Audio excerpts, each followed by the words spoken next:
Welcome to the Deeper Into Movies podcast. My name is Stephen T. Hanley. I'm the founder and lead creator of Deeper Into Movies. We program good movies in London and New York. Today on the podcast, I am joined by my friend Eli Keszler. He is a percussionist, a drummer, film composer, and experimental musician. I'm also super proud he is on Deeper Into Movies Records. We have released 2 of his soundtracks, and I just have a deal with Eli that whatever he wants to put out, we will release. It's a huge privilege. And I should warn you, even more than normal, this is an extremely geeky conversation. We get into jazz, classical, composing, writing soundtracks, our love of the CD format, our favorite Wu-Tang members, and we get into David Lynch, his new solo record, which I think is his best work today. It's absolutely wonderful. It's self-titled, released on Lucky Me Records. It's incredible. I think it sounds like a David Lynch movie, and our pal Sophie Royer sings on some tracks, and it just blew me away. I have to give that one a huge shout out. Anyway, this is me and my pal Eli Keszler.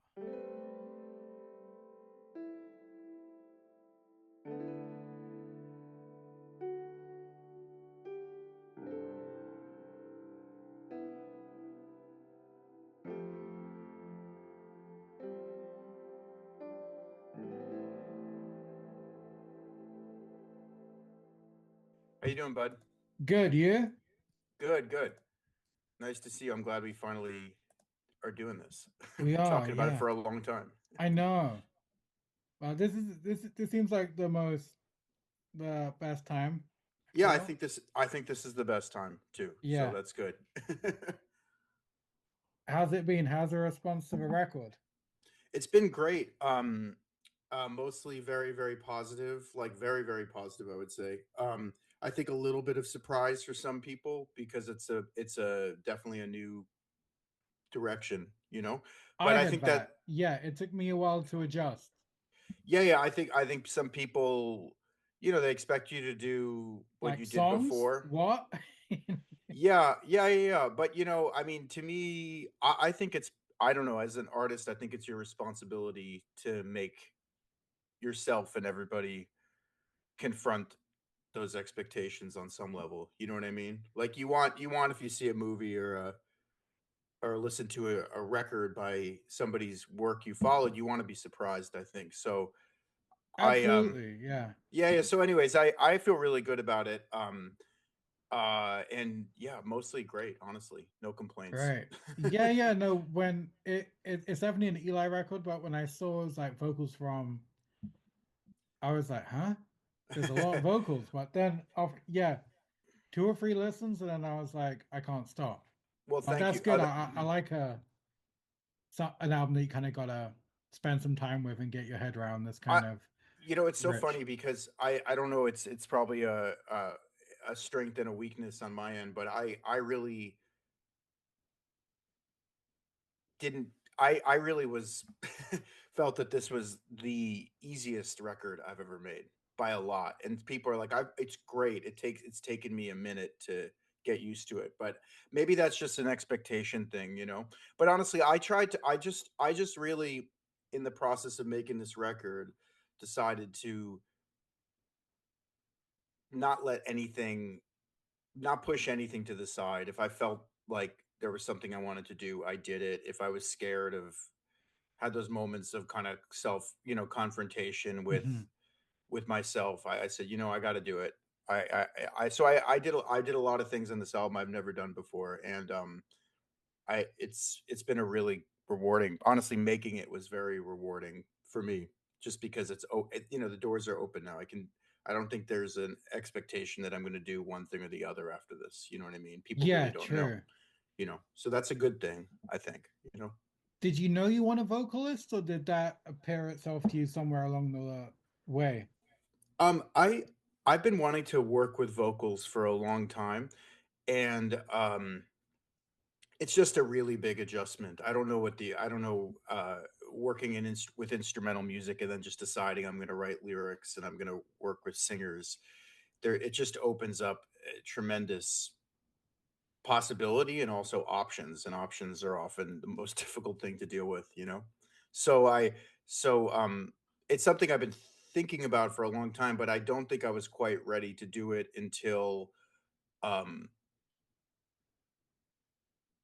until I had worked with vocalists in film scoring and been pushed in a million different directions, and all of a sudden I was had this feeling while writing that I was hearing things that I just didn't hear before, because over the last several years of scoring, I've really been, asked to do so many different things. And Sophie's an incredible musician. She's a virtuoso violinist, and for her own work makes, it's very, very, very much pop music, and Hmm. very bright and major and kind of upbeat. And I just heard in her the timbre of her voice and this kind of sultry thing, this sort of like Hmm. seductive, dark kind of almost old style of vocals, that had that potential there that I hadn't heard in her music, and I honestly rarely hear in any music today. That kind of Chris Connor, Patty Waters, sort of rich, velvety, lush female voice. Hmm. And so I was looking for someone to work with, and I just knew because of her musicianship and her ability and her skill, really, that if she was excited about the idea of collaborating, I could kind of work with her to get a different type of performance out of her than she's documented in her own work. I was getting a huge Angelo Badalamenti vibe from you guys together. Kind of Yeah, Angelo Julie Cruz, yeah. I mean, that kind of yeah, dark noir drama.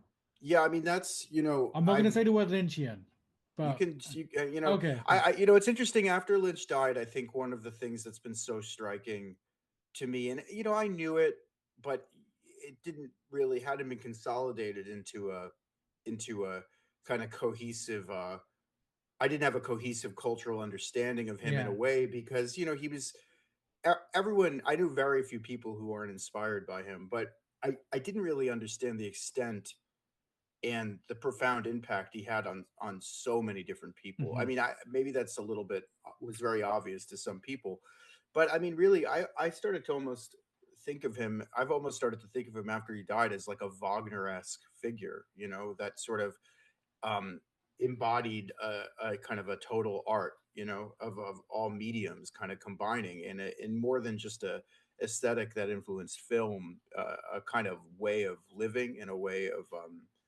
perceiving art and music in general. And um and so um in making my record, this new record, I was looking at lots of different stuff and listening to all sorts of things. And a friend of mine actually invited me to a screening of Lost Highways, and all of a sudden, I hadn't seen it in the theaters for quite a long time, and I heard those kind of those sort of Henry Mancini Yeah. cues, that are kind of throughout the middle of the film, and it just a light bulb went off, and I was like, okay, this is the gel that can connect all of these worlds together that I'm interested in, and on a kind of emotional level. And anyways, on a kind of to you know uh, to go back to the Lynchian thing, it's like I am kind of a Lynchian, and I've been Mhm. since I was about 14 years old, and I think my interest in film and music, um, and art in general, and a kind of a way of embodying all those in day to day life is really inspired by him. So I think I think absolutely that's there 100%. I mean, amongst many, many other things, but yes, Yeah, I think Lost Highway, hands down, my favorite Lynch movie by a mile. I've it's always it's awesome. Yeah, it's really, really great. so ahead of its time. Well, when it came out, nobody could really get their head around this old timey noir femme fatale mixed with like the Trent Reznor vibes and like the Marilyn Manson cameos and stuff. I was like, Yeah, yeah. I don't get it, but I was like that kind of. Well, I mean, there's this painting that I actually was asked to write a little article about this David Lynch exhibition at Pace Gallery of paintings from several years ago, and there's this incredible work in it of this.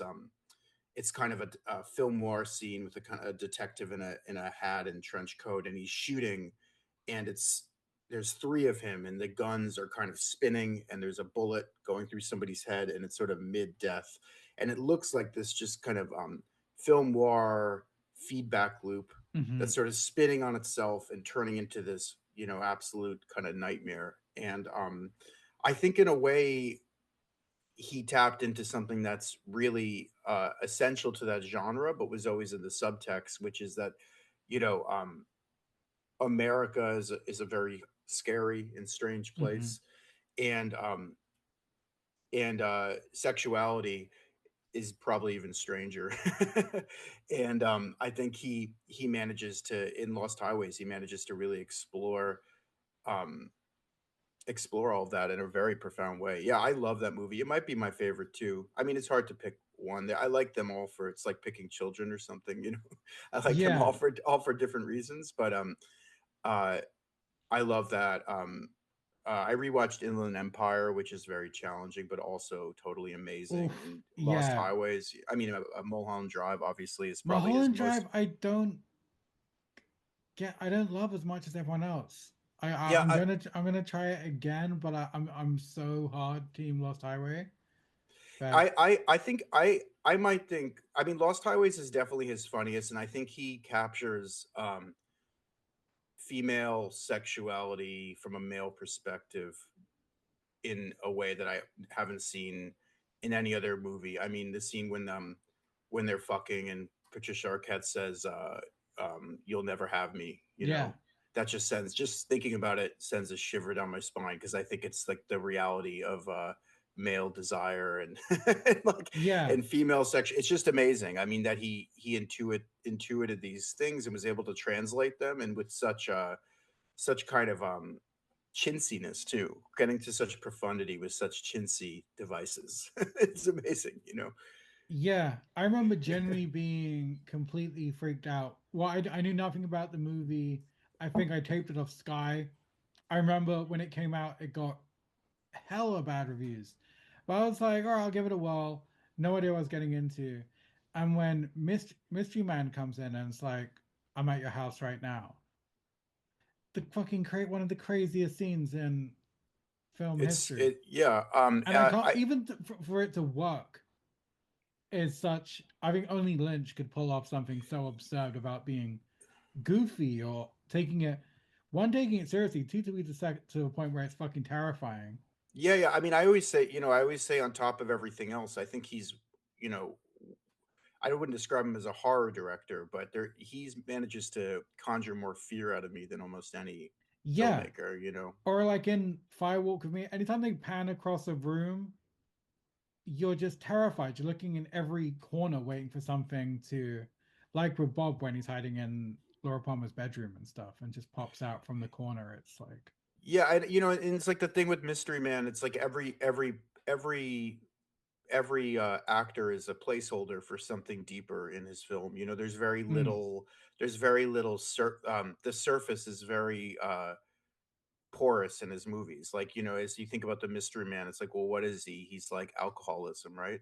mm, It's like he has a he takes the two drinks in Lost Highways, and then all of a sudden the Mystery Man appears, true, yeah, and he's thinking about, he's like, I'm in your house, yeah, like that's the kind of bringing out the sort of subconscious violent urge to control and possess. It's amazing. I mean, really, like, this is what I mean though. Like, I understood on a personal level how much you meant to me, but the collective kind of grief for him was, or not grief even, it's like celebration, really. It was just tremendous. And I think over time, like, more and more we'll see how his legacy plays out, but it's really interesting. yeah. Also, for someone who's never really had a hit movie in the big, I know, like I his know. it's pretty amazing for someone to be a musician, artist, filmmaker, and I mean, he's he's not like even on a Tarantino level of No, he's well, way I below that. to be honest, like whatever we can bitch about Hollywood forever, but like I just there was a sort of outpouring of very mainstream Yeah, kind of film people for him, and one of the responses that I found the most amusing was like Hollywood will never produce another David Lynch again. It's like, I'm sorry, he may have worked sort of within the Hollywood system, but yeah, he struggled like to produce his he films. did. Like He never took a check. these weren't hit films. He wasn't Steven Spielberg, like No. these are uncompromising pieces of art. I mean, you could say he benefited from being able to kind of like grab onto the coattails of Hollywood and do his thing, Mm, of course, but to say that he was a benefactor of Hollywood is a little ridiculous. Like his all of his movies were funded by, from what I understand, were French European. funded. Yeah, yeah, yeah. European So funding. it's like a complicated thing, and no, he's a true artist, and it's amazing that he was able to do that stuff. Including the last season of Twin Peaks, which I think is like up there with his best work. Like maybe you could say it's even his best work in a lot of ways. I need to rewatch it, but I was blown away by it when it came out.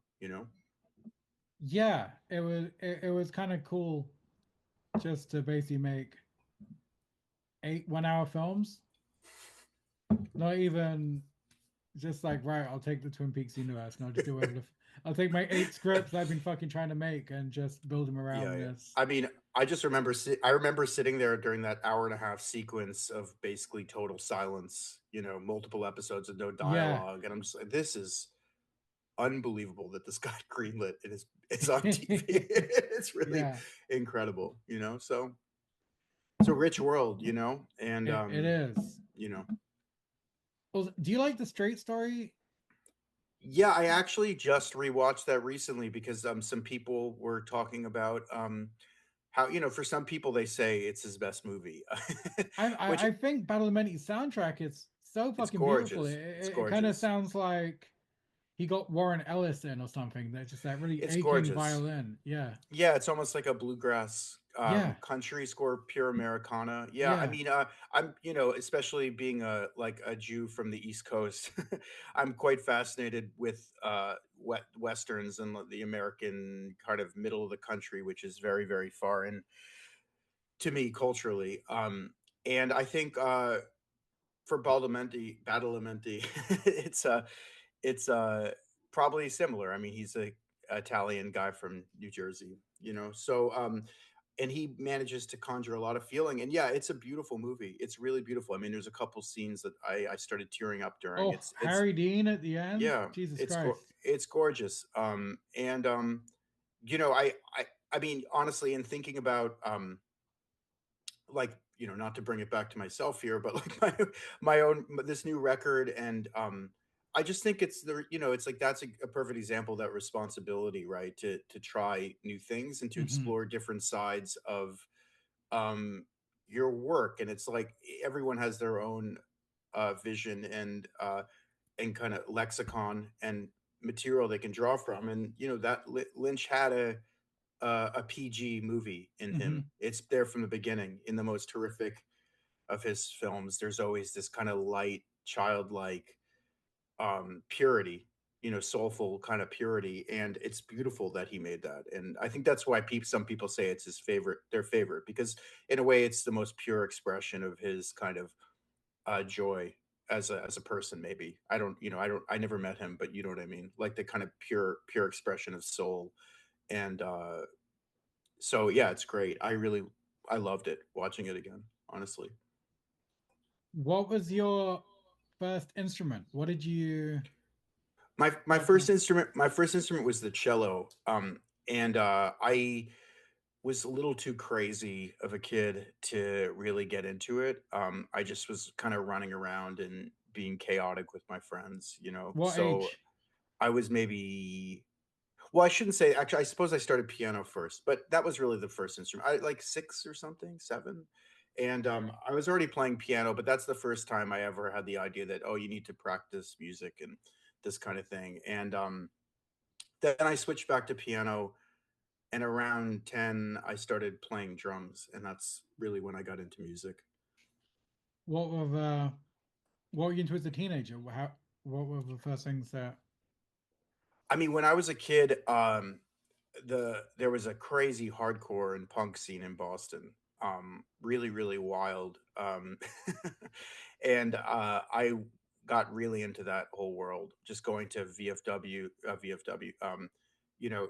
halls, Elks lodges, all these kind of uh, self-funded little places and um, churches, and seeing punk and hardcore shows and just getting into that scene.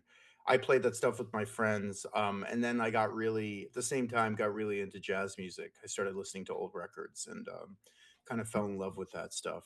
Started seeing concerts live.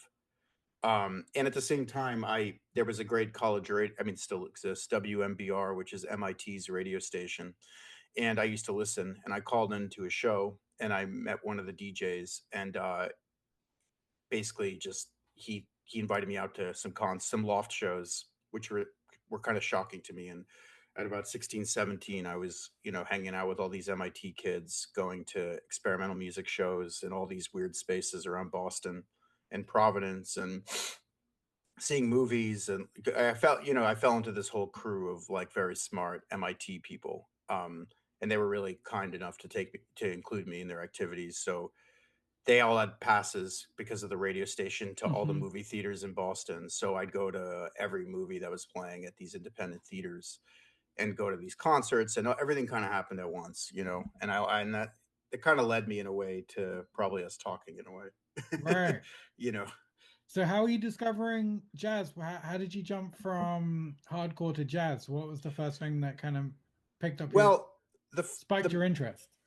I I mean, I just I my dad was very, very into music, and so growing up I had tons and tons of instruments lying around the house. Like, he played guitar and fiddle.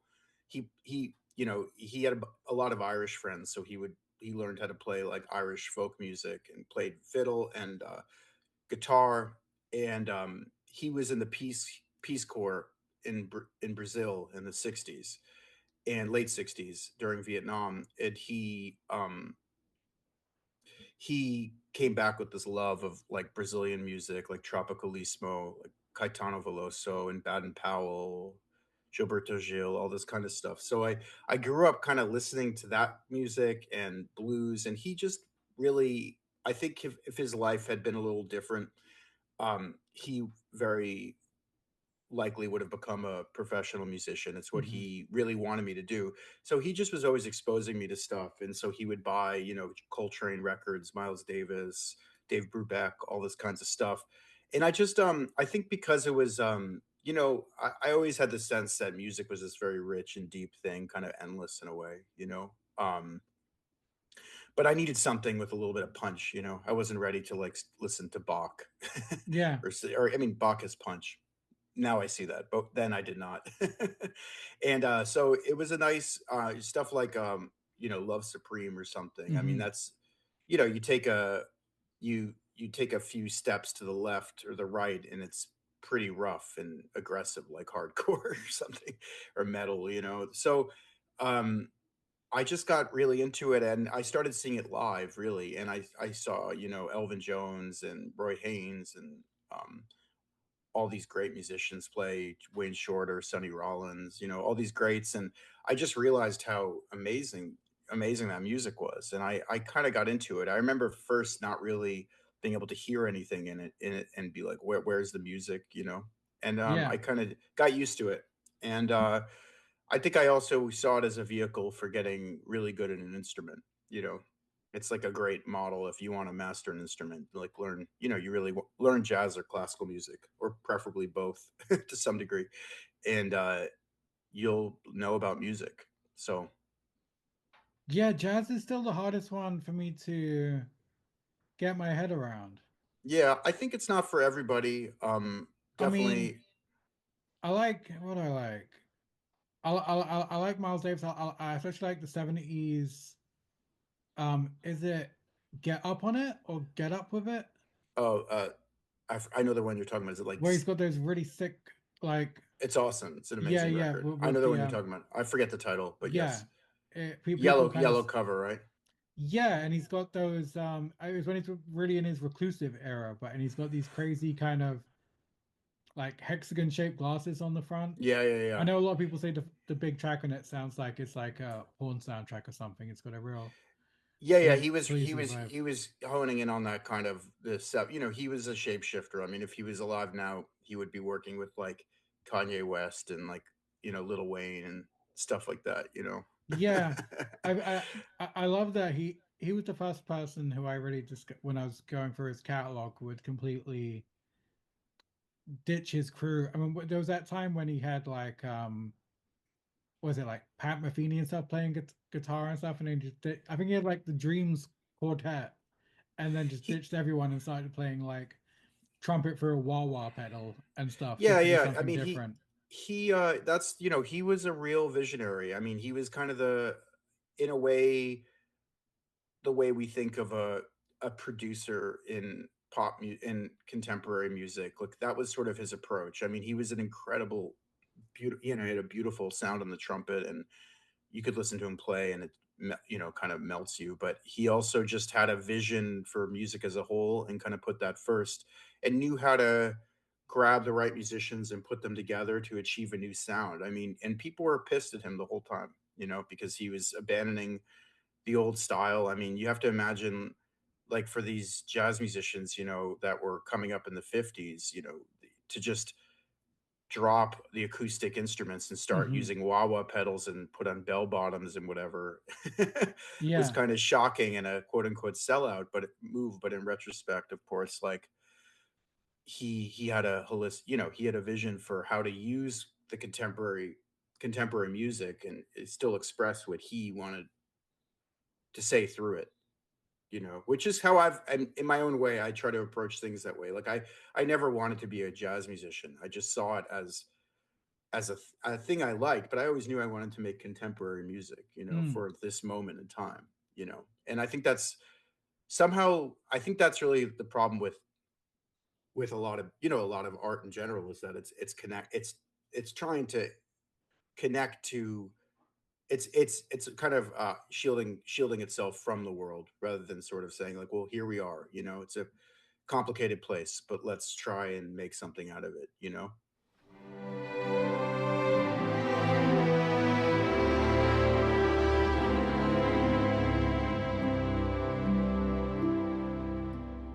there was one jazz record I used to put on when I was I was just totally an edge lord at uni and always like putting on movies or putting on albums that were just That would fuck with people. yeah, man. So Yeah, well, um jazz will do that. If you want to clear a yeah, bar out, you know, okay. put on a free jazz by Ornette Okay, Coleman, you know, they'll I'll all leave. okay. I went a step further. I Oh, had please. Machine Gun by Okay. Archie Brotsman, Peter Peter Brosnan. Brotsman Quartet.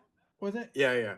I just think it's fucking double whatever it is, but yeah, yeah, yeah. sure? Yeah, yeah. Just so offensive. Just the most Yeah, abrasive that'll jazz get them to freakouts. they'll leave, you know. I had that one, and I had the Irreversible soundtrack with Oh yeah. with the crazy horrible bass on Yeah, the Spignew Karkowski, right? Is that who did it?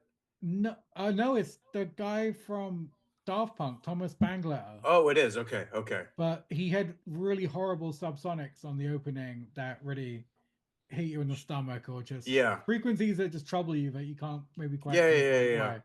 So I used to have that one, but I found another album I keep on coming back to recently, which is I found a Keith Jarrett live album, and the first track is so beautiful, it's so nice, and I think he's either I can't tell if he's mic'd up or it's just coming from the room acoustics, but he lets out these little moans Oh yeah, every he's screaming. He kind of yeah like screams and mumbles the whole time, yeah, you he know. kind of does a really nice flourish, and then you get like a ah, which Yeah, is yeah, yeah. really cool. I found that one really moving. So Yeah, I think, you know, I mean, you have to understand. I mean, I said this recently. People were fighting on Twitter about classical music, and I I generally try to stay out of that stuff. But it was really pissing me off, and I had to say something. And they were more or less, you know, talking about quote unquote atonal music and dissonant music and comparing it to the music of the past. And I said this, which I really think is true, is that, like, jazz music, and this is true for classical music, was written for really musically literate audiences. Hmm. Like, it's not like, if you study music, even, if you take piano lessons and you go, you're not a professional, but you go till 18 or whatever and just keep learning and can play, you appreciate, you'll appreciate Bill Evans or Beethoven piano sonatas, because you understand, you hear it, you go, oh my God, look what he's doing. I could do that, but not quite. And classical music was written for aristocracy that studied music. I mean, these were like court composers, or sponsored composers that also taught the children of the sponsors. And this is also true for jazz. So it's like, in a way, it's for a world that doesn't really exist anymore. You know, that's what I would say about it. One of the things that I love about you is you always repost these Deutsche Grammophon birthday shout outs. Where Yeah, this, yeah, it's like happy birthday Ovo Pa or happy birthday yeah. Oliver Messiaen. I'm like, who else is giving these goats shout Yeah, yeah, outs yeah, on that's what. socials? Well, I do. That's my own. That's my edgelordism, is just being So good. as a. Well, I try to be very. I think earnestness is in a short supply, so Oh, I lean it. 100%. I Yeah. lean into it. Yeah, it's so good. When everyone else is like, Bruce Springsteen turned 69 today, it's like Eli's like, like Vladimir, happy birthday, Vladimir Horowitz. exactly. It's so fucking funny. It's funny to me too. But also, I mean, yeah, I want people to check this shit out. Like, they should. Yeah, no, I've seen numerous goats that I'm familiar with on the post, and I'm like, Yeah, fuck yeah. Well, yeah, that's good to know. I'm glad it's my propaganda is penetrating. yeah, for sure. I completely forgot about like string quartet for the end of time and stuff Oh like yeah. that. That was a Yeah, Quartet for the, yeah, totally. that's the one. Yeah, Yeah, yeah. Yeah, yeah. banger. Amazing stuff. So when did you? This MIT era sounds amazing. Yeah, it was very, very cool. I was very, very lucky. I mean, I'm sure you've gotten around scenes before, and it feels like inevitable and natural, but of course it's not, and it's to be cherished. I love there's this great Morton Feldman quote that I absolutely adore. He said, there was about 2 weeks in 1952 in New York where no one knew what art was. Wow. Which I think is so Yeah. touching and beautiful idea. And it's like, you have these moments where these scenes emerge, and it's a group of people, and it's this strange alchemy's happening, and it doesn't last that long. Like, something happens and it breaks apart again. You know what I mean? And that was one of those moments. I was really lucky. I mean, there was loft shows every weekend. Crazy stuff was going on. Like, I'd see like lightning bolt in a Chinatown building, downtown Boston, and like the cops would come, and then the cops would leave, and they'd keep playing, and people just going crazy and wild. And I was a kid. I was younger than everybody there, kind of just keeping my mouth shut. I was quite shy and just sort of watching everything. And yeah, I through these people, I saw something also for film too, like the Harvard Film Archives. I don't know if you're familiar with it, but it's an amazing institution in Boston. And the Coolidge Corner Theater, which is in the town Brookline I grew up in, they had amazing stuff. Like, I went to go see Peter Kubelka, the German kind of or not German, Viennese actionist, film experimental filmmaker, showing these, like, you know films, collages of made of African game, or killing, slaughtering each other with all this experimental sound on 16 millimeter, and him presenting his film, and just kind of blowing my mind. Really, I had no idea about this stuff, and just being able to check it out. I didn't come from like a house of kind of avant-garde advanced art people, but I you know what I mean. It wasn't Oh, a totally given. same. Yeah. It was, yeah, I think for you too, it wasn't a given that I get into this world. You know what I mean? It was kind of interest and also some luck, I think. Yeah, I get very well. I don't know. But I've always it was weird. I'm doing a program for Warp, and they let me pick out all my Oh yeah, favorite Warp music videos. that's awesome. And then I was going back to it, and I'm like, I don't know what it is. All my programming, everything I'm rebuying because I sold a ton of my shit in my mid 20s like an idiot. Yeah, All my uncle my did the same thing. and so, but everything is kind of late 98 to 2005 ish that I'm forever mining where it was like, and it was funny because I was having a conversation with Bobby Krillick, Hacks and Uh-huh. Cloak, and we were geeking out about the times when we just go see, and it seemed like the, I don't think, long story long, but at the time I don't think we realized it wouldn't always be like this, that we'd be going to see like a Wolf Eyes show and then go see Hmm. next week it's a Harmony Korine new movie. And then the week after that, we'll go see Prurian in some fucking warehouse and stuff. Yeah. And then there'll be a new Ortekra record, or there'll be a new Stars of a Lid record, and then we'd see them in some grungy little space with their huge projection units and stuff. And then we go to like the new like book event of like all the kind of Yeah. like with all like the Gen X's like Douglas Copeland, Brayson Ellis, Donatar, and it was just endless, and everything was kind Yeah. of affordable, and there was all these just amazing stuff. Well, then there was All Tomorrow's Parties, the festival, Yeah. which would just Yeah, have yeah. like Let First and More create, and there'd just be like free jazz and all these hardcore legends and stuff playing, and I was like, shit, it's not like that anymore. Like all the Yeah, I mean, spaces have gone of, I guess and also the main thing, the budgets to fucking for it to be affordable to bring out Purian on a European tour, playing to 100 people with just like a bicycle chain and a mic and an amp and stuff. It's fucking beautiful. yeah, it's great. I mean, I think it's I I I think our generation is a somewhat funny one, like the time in history that we occupy. We're probably about the equivalent of people born in like 1880 or something, you know. I think about this sometimes because like, there's a generation of people that, are long gone that were born before electricity Yeah, and then died with cars and space travel, right. and telecommunications, Yeah. and we're like, we're that the last kind of pre-internet generation, really, and I mean, not totally. I mean, but 10, No, 11, I kind 12 of think years we had old, the there's a emails and the message boards to, yeah, that stuff, yeah, and we had the old school stuff like zines, and have you find out about culture from other people, from record stores and movie it's fucking. theaters. Do you ever look back and think how fucking Yeah. crazy it is the shit were able to access without torrent and Yeah, Wikipedia? yeah, yeah. No, I mean, it's amazing, and honestly, like I always say to people, I mean, I know you're a big physical media head, but Mm-hmm. like I think one of the most overlooked beauties of that of physical media and that whole process is that by the time you acquire it, especially back in the day, you buy a CD for whatever it was, like ridiculously high prices, Yeah, like $22 or something crazy back in the day. That was like it, unless you were rich. That was my CD for the month.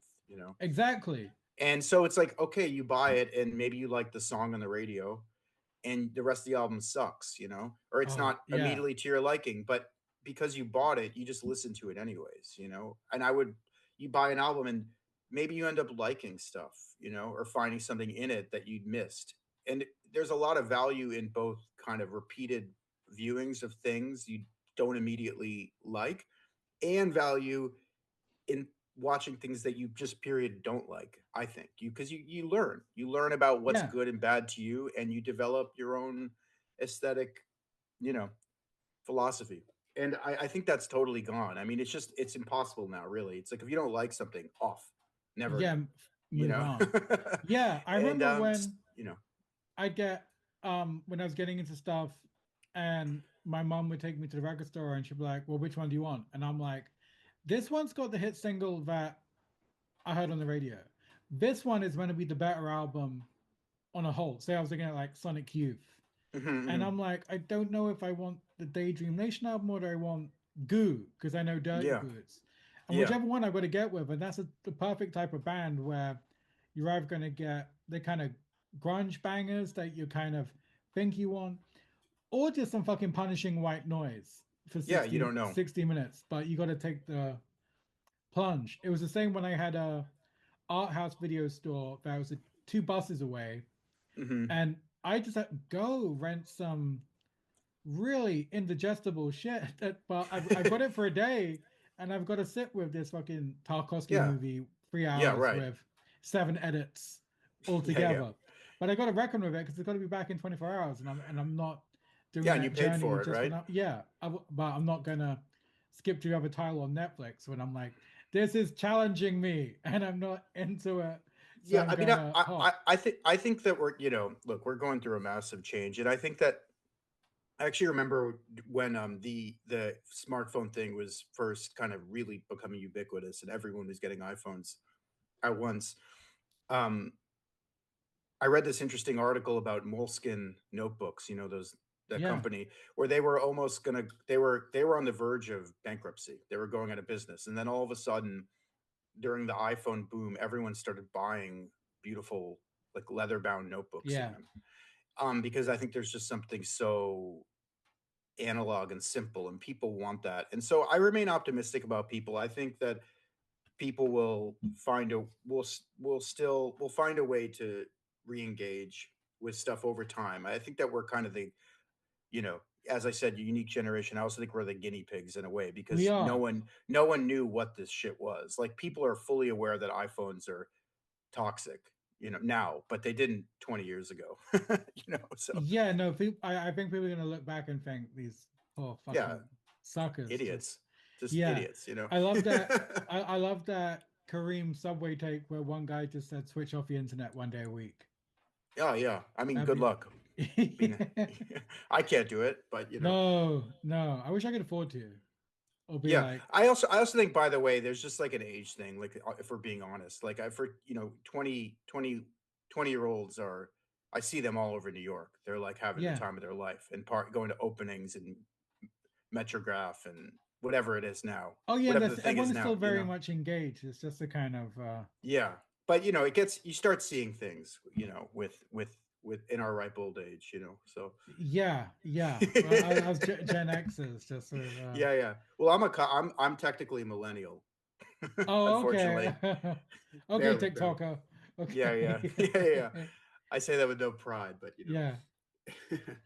Um, do, does a drum kit matter? What is your go-to kit?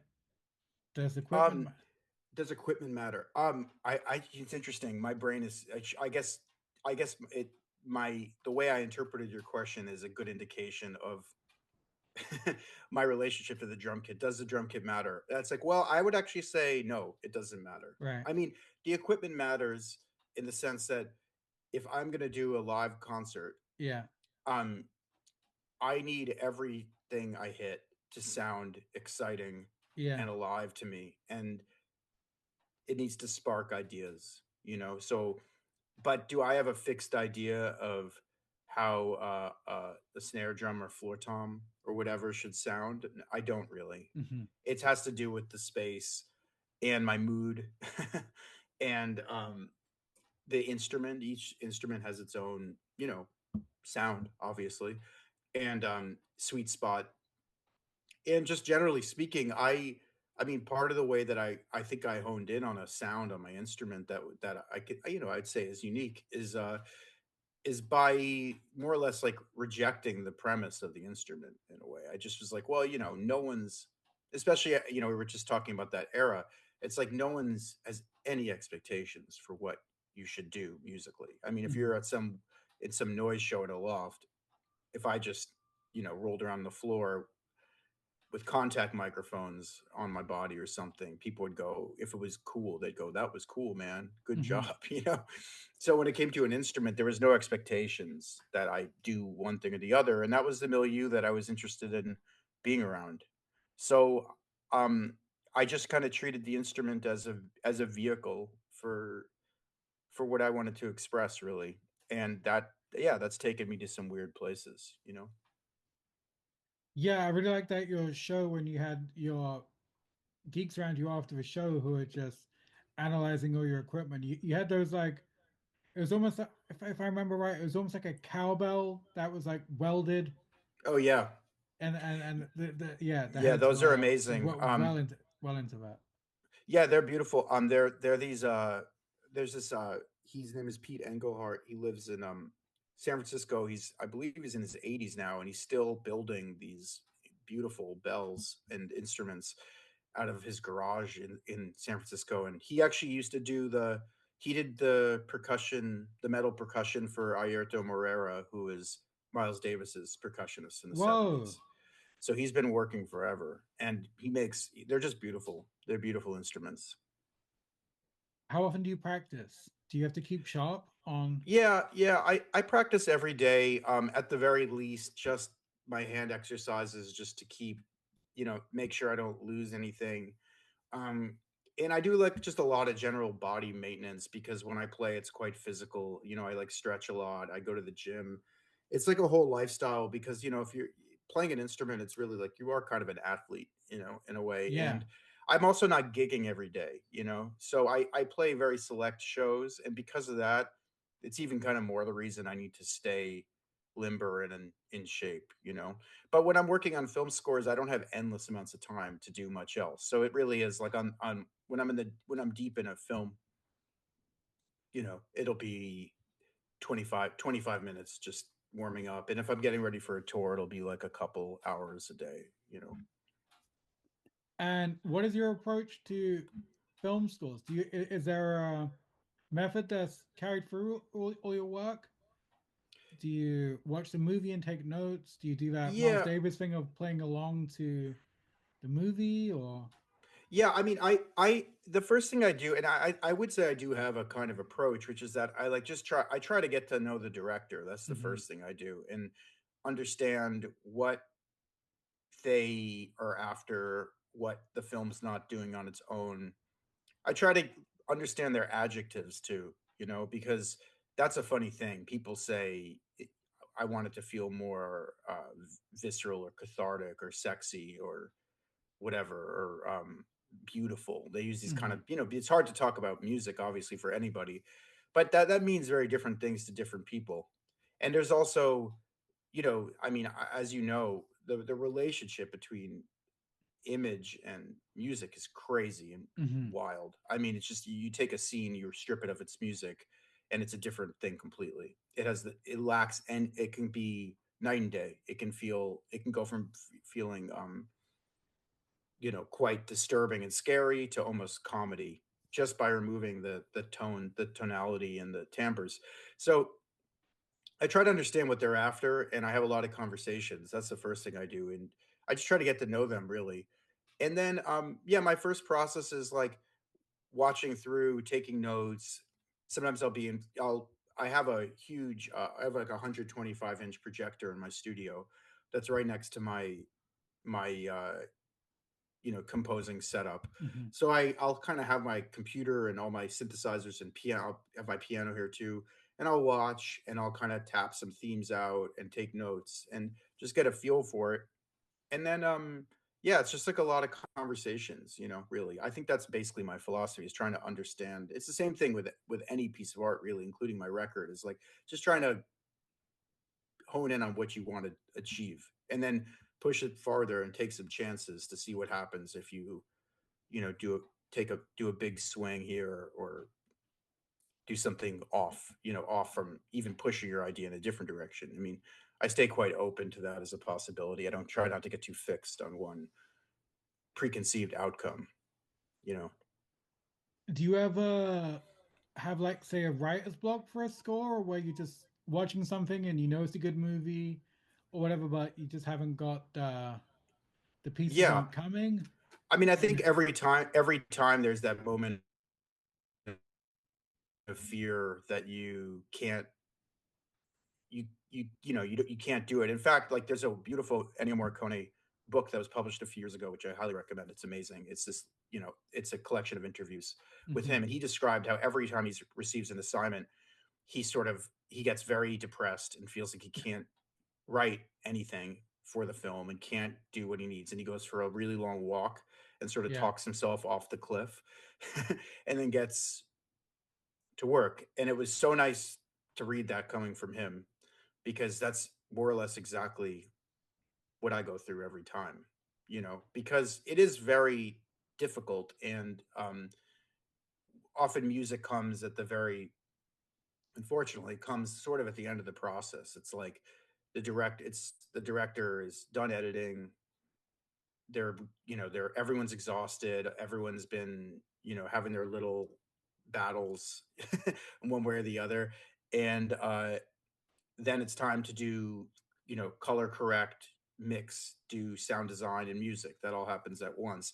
And so you have to come in with the energy and and create, excitement, so that everyone is thrilled to like embark on this quite emotional and challenging journey of Hmm. finding the right tone for the film, which is what music often does. And so yeah, I definitely experienced that initially. I find once I get writing, it kind of comes. I don't really experience too much writer's block because I don't have um I don't really come in with too much expectations. I just understand that it's my job to write music, and I'm just going to do it. And if it's not good, I am definitely self-critical enough to watch it and go, this sucks. I have to keep going. So I see it as a Wait, process. you're talking about tone, so I was wondering, how about Scary of 61st, which, if you pitch as a completely insane movie It is with a with crazy with a movie. with a tone of kind of almost, I almost picture it as either a mumblecore version of Possession or like John Waters remaking Rosemary's Baby or something. Well, yeah, I mean, that's the first. I mean, besides Uncut Gems, which I did the percussion for, that this was the first movie that I had done a score for totally on my own. It was done at the height of the pandemic, and of course, I know Dasha very well, and uh, we were all. It was really a.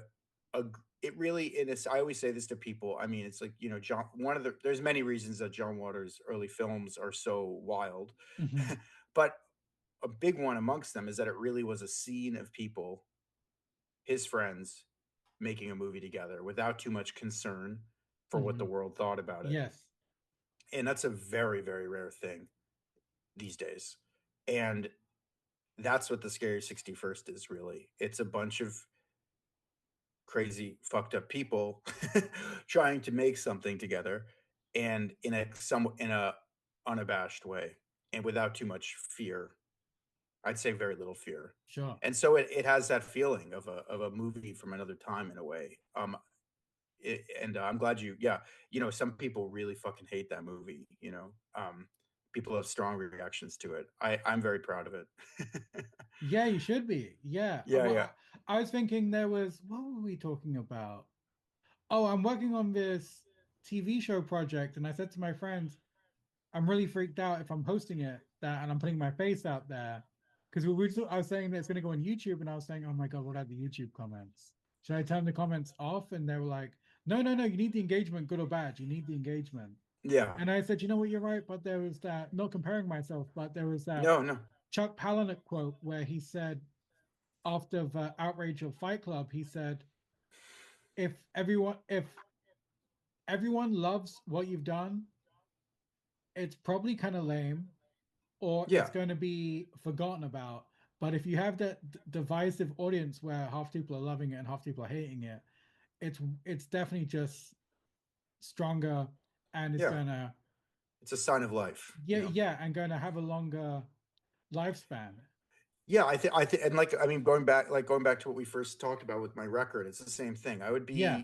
I would have been surprised if it was just if it's just, if it's a consensus, if there's a 100% positive Rotten Tomatoes review or something, it's Yeah. like you can be assured that there's some bullshit going on there, Yeah, unless you've for hit sure. that OK Yeah, yeah, Computer yeah, yeah, or Jurassic yeah, yeah. I Park or mean, whatever, that obviously, that is just a perfect yeah, yeah, there piece is of that, pop but culture. But that's not what we're talking yeah, about. there's one every decade of things like that. Yeah, but yeah, Dasha gave me a ton of. Dasha basically said, "Just do what you want for that score," and she gave me a lot of feedback too. But there was a lot of freedom, and I love that kind of. I mean, for me, working with a lot of different directors, like the best directors I've worked with are the ones that hire the people that they hire people that they love and trust, and encourage them and get out of their way, kind of in a way. Like they're able to lead by not through indirection in a way, and still get what they want. It's a real art, into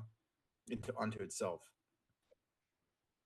And how about Pet Shop Days? You've got that big kind of it almost feels like an Abel Ferrara movie, like a big, Yeah, gritty, dirty New York yeah, movie. yeah. It's great. I mean, it's a little.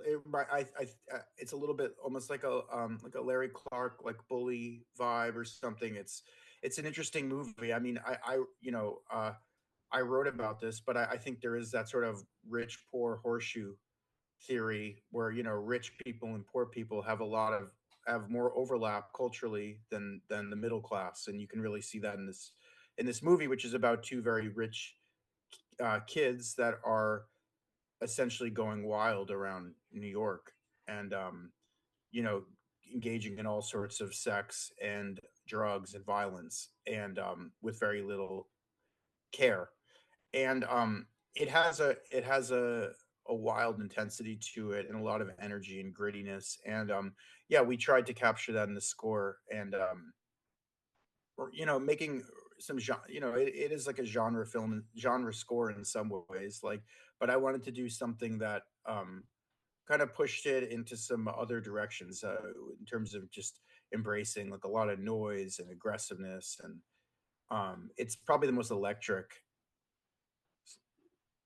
not electronic, but like electric score I've a piece of music really I've ever made. I would say there's just lots of distorted guitars and big drums, and it's fun. It was a lot of fun to work on too. Great crew. I forgot you were on Uncut Gems. You're on Windows, right? Yeah, and the That's my jam. Yeah, and the that's opening cue. Yeah, yeah, yeah. yeah, Windows is always the one I come back to on that. I completely didn't click that was that makes total yeah, sense. Of yeah, course, yeah. that's you. Yeah, yeah, yeah, yeah. Yeah. I mean, that was a wild experience. Like, the score was um taking time to come together, and there was a lot of pressure to make everything as good as we could. And the Dan and the softies called me in to try and up the energy on a bunch of stuff, and it happened really fast. We worked about 72 hours straight, Yeah. just in time for festivals. And it ended up, yeah, I think really changing the score. It had a lot less percussion on it before I'd gotten in there. It was quite electronic, like purely electronic. So it was a good And intro to film scoring for sure. finally, we've been talking about so many avant-garde goats and niche musicians. What's your pop sensibility like? Who do you like? I'd say the mainstream, but who do you like in pop world or Oh, commercial music? like just historically or currently. Both. Um, oh, so many people. I mean, like I said, I grew up um listening to pop music with my family and stuff like this. So, I mean, I've probably seen Bob Dylan in concert more than I've seen anyone else. I started going with my dad when I was about 10 to see Dylan. I've probably seen him, I don't even know how many times at this point. I love all that music from the 60s because, so my dad would play for me Beach Boys, Rolling Stones, Beatles, um, zombies, all that kind of British invasion stuff. My dad was really into. Um, Going through, I love Sting. I'm a huge Sting fan. Yo, Um, the you posted Police, a Sting track that I really enjoyed. That I was Yeah, I'm a massive Sting fan. I love Peter Gabriel, Kate Bush, um, so much stuff. I mean, contemporary stuff, it honestly gets a little bit trickier. I appreciate Lana Del Rey's stuff. I think she's very, very talented and special. Um, lots of rap stuff too. Like, I don't keep up on everything that's going on, but I love Wu-Tang and all like the who's your favorite 90s. Wu-Tang member? Oh, that's really hard. I probably like Method Man. I got to work with him on this film, which is very cool. Oh, sick. Recently, that was a real treat. Bad Shabbos, this comedy, which I should get you a trailer for. It's a Oh, beautiful that movie. complete that's just come up on my Yeah, you should email watch it. email. It's Oh yeah, no, I got a press contact about You that. should watch it. You'll love it. It's a real kind of 90s style family movie. It's Sick. very funny. It's got Kara Sedgwick and Method Man and David Painter in it. It's awesome. It's a really fun movie, and I got to do like a full on kind of Broadway orchestral score, Yo, which is fucking great. I had so much fun. All the, he was like, yeah, we want a Thomas Newman um, yes, style thing, and I he's a was like, dope. super crazy composer. That He's guy, he's amazing. so He's unique. amazing. His Yeah, and his yeah. Heather soundtrack, especially. I don't know if you're familiar with that one. That's such a fucking weird Well, ass it's score it's for. funny. It's like I just realized, in retrospect, how many of these kind of big, beautiful '90s Hollywood movies I grew up with, he scored. And so that sound is just Yeah, embedded he in did me the somewhere. player. He did Lesson Shawshank Zero. Redemption, Yeah, American Beauty, like all this. He did lots that's of a stuff. perfect example of his kind of. Yeah. It's an odd Yeah. sound. So Yeah. anyways, all the Wu-Tang stuff I love. I mean, all the stuff when we were kids. I mean, that's really the stuff like that I come back to. Did you see the Wu-Tang documentary of Mikes and Men? That's the Hulu. Is that who did it? Yeah, there was a TV series. There was a drama series, and there was also a three-part documentary spanning their I watched the origin. documentary. I have to be honest with you. I think that doc. I want someone else to make a doc again on them. I don't think that quite. It's cool. It has a lot of great footage, but like it's intercut with all of this. When yeah, You know what I mean? It's too intercut. It's too dramatized in a way. Like the footage of them in the '90s is so fucking wild and amazing. I think that you could almost do a doc just with that, with some yeah, commentary if you want or I'm whatever. sure But you're like me when I was watching it. I I fucking get so pissed off when the timeline is fucked, yeah, and I was like, and then it's like, what do you mean the album's out? The first album episode was them hustling and coming together, and then it's like, anyway, First Chambers. I'm like, how the no? I want to hear about the recording of that, or at least reception for yeah. that, There's and all these then VH. Yeah, go ahead. I just wanted to get to. Then what I think is most fascinating is when each of the goats had their first albums out, Yeah, and how was that with RZA just unbelievably recording doing all the production for all those albums. And then it gets really interesting when all of them are blowing up, all of them are on separate labels, and trying to wrangle everyone. And then all the feuds and resentment of people on different deals, different levels of fame, yeah, yeah, yeah, yeah. and then getting them back for Wu-Tang Forever and dealing with all their booking or tours when it's like Yeah. 13 different booking agents, 13 different managers and stuff. That was kind of incredible. That I think that in itself of that group of incredibly talented people getting together, making those albums, and then trying to keep It's that it's contained and yeah, together is nuts.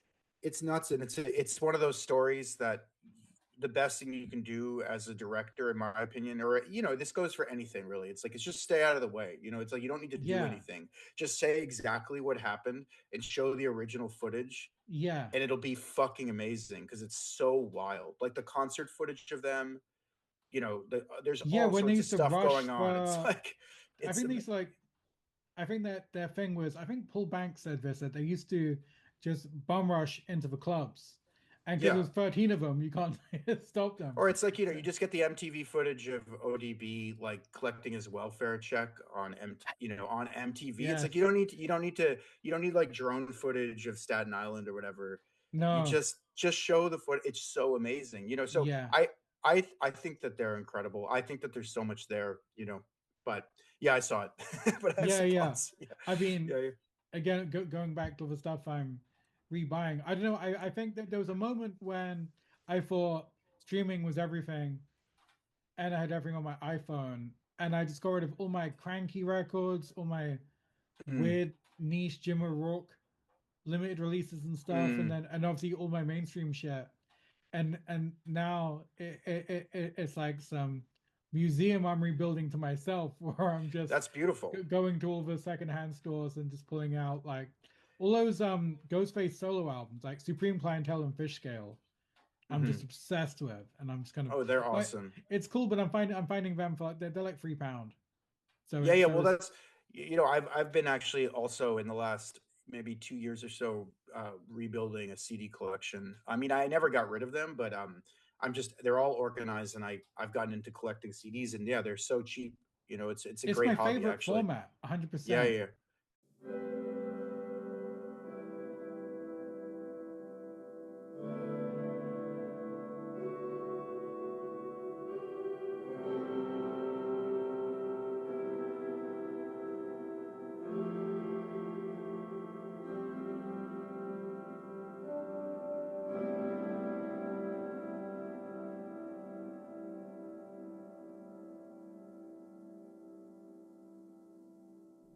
Boom. That was me and Eli. And like I said, check out his records, check out his soundtracks. He's just brilliant. That's it from me. Thank you for listening. Thank you to Joshua Eustace, aka Telefon Tel Aviv, for our beautiful music. And we will speak soon.